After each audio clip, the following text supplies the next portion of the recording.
Welcome to Instant Cooking. Today I am making very instant potato recipe that is called kasuri aloo. For this we need boiled, peeled and chopped potato, dried fenugreek leaf, lemon juice, salt and chaat masala. So take a frying pan, add around 2 teaspoons of oil, spread oil all over the pan, and now on medium flame add the boiled and chopped potato and toss it or mix it well.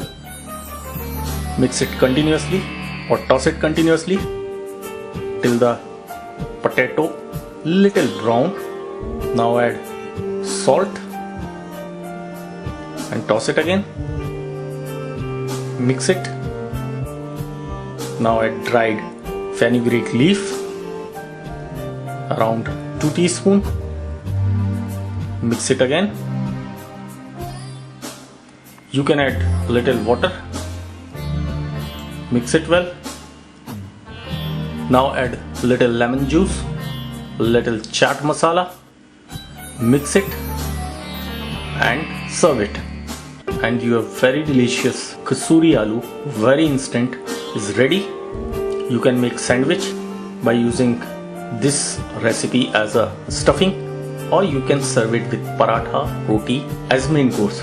So your very interesting kasuri aloo, very instant, is ready. For more such recipes, please subscribe to our channel. Thank you.